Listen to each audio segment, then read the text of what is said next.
Hungary की capital Budapest से लगभग 174 किलोमीटर की दूरी पर मौजूद ये है हंगरी का इकलौता और पूरे यूरोप कॉन्टिनेंट का सबसे बड़ा हिंदू गांव, जो हंगरी में कुछ ऐसा कर रहा है जिसकी आप कल्पना भी नहीं कर सकते। हंगरी के इस गांव में रहने वाली महिलाएं केवल साड़ियां पहनती हैं। यहाँ के पुरुष केवल धोती, कमीज और सनातन के दूसरे पारंपरिक कपड़े पहनते हैं। गांव में खेती करने के लिए ट्रैक्टर्स का यूज नहीं बल्कि बैलों के साथ सनातन के प्राचीन तौर तरीकों का इस्तेमाल किया जाता है। यहाँ के बच्चे मॉडर्न एजुकेशन के साथ साथ संस्कृत भाषा सीखकर वैदिक ज्ञान का अनुसरण करते हैं और सबसे बड़ी बात, यहाँ के बच्चे स्कूलों में माथे पर तिलक लगाकर जाते हैं और स्कूल से आने के बाद इस गांव में बनी गौशालाओं में गौ माता की सेवा करने जाते हैं। और पिछले कुछ सालों में हंगरी के इस सबसे बड़े हिंदू गाँव में आने वाले टूरिज्म की संख्या इतनी ज्यादा बढ़ चुकी है कि एक साल में जितने पर्यटक पूरे हंगरी में आते हैं उससे 3 गुना ज्यादा पर्यटक अकेले इस एंशिएंट हिंदू कल्चर पर बेस्ड इस गांव को देखने के लिए आते हैं। ये डेटा हंगरी की गवर्नमेंट ने खुद से शेयर किया है। तो चलिए जानते हैं कि हंगरी में इस हिंदू गांव की हिस्ट्री क्या है,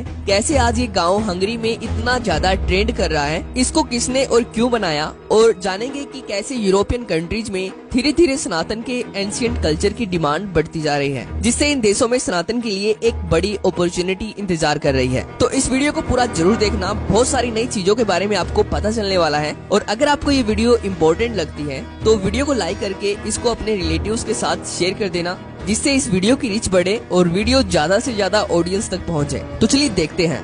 दोस्तों, इस गांव के कई नाम हैं। सबसे पहला नाम है कृष्णा वैली, दूसरा नाम है नव ब्रज धाम यानी कि नया ब्रज धाम, तीसरा नाम है इंडियन कल्चरल सेंटर। पर इस गांव का मुख्य नाम कृष्णा घाटी यानी कि कृष्ण वैली ही है, जो लगभग 660 एकड़ में फैली हुई है। इस गांव में खुद के स्कूल्स हैं, खुद के आयुर्वेदिक सेंटर्स हैं, मंदिर है, खुद की जैविक कृषि, वो भी बैलों के साथ सनातन के प्राचीन पारंपरिक तौर तरीकों से की जाती है, जिसको देखकर आपको भी ऐसा लगेगा कि सच में हंगरी के इस गांव में सतयुग की शुरुआत हो चुकी है। इसके साथ ही इस गांव में खुद की इलेक्ट्रिसिटी है, यानी कि पूरे गांव के हर घर और हर बिल्डिंग के ऊपर सोलर सेल लगाए गए हैं, जिससे हंगरी की गवर्नमेंट ये बात खुद मानती है कि ये पूरा गाँव आत्मनिर्भर है, जो हंगरी की नेशनल ग्रिड का हिस्सा नहीं है, जो गौशालाओं से और जैविक कृषि से अपने साधन खुद उत्पन्न कर रहा है। तो अब प्रश्न वही उठता है कि हंगरी में इस गांव को कब और किसने बनाया। दोस्तों, आपको ये जानकर हैरानी होगी कि हंगरी में इस गांव को बनाया गया था आज से लगभग 30 साल पहले, यानी कि सन 1993 में हंगरी के एक महान हिंदू संत शिवराम स्वामी के द्वारा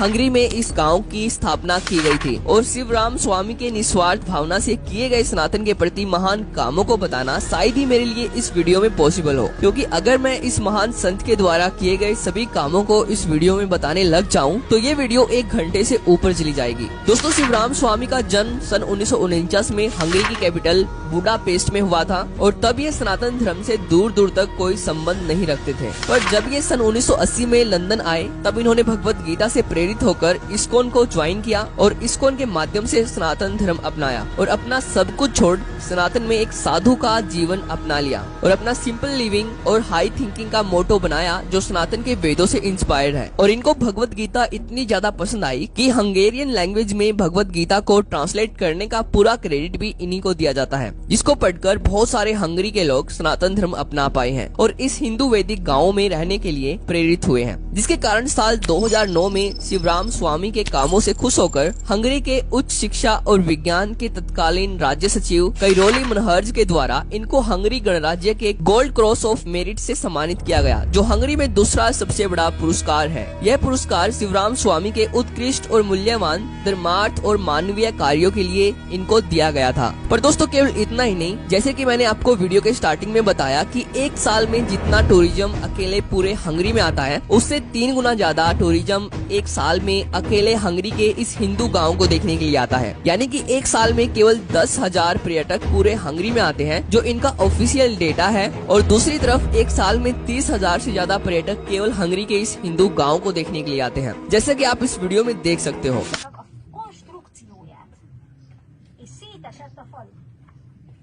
Mi veszett el belőle akkor?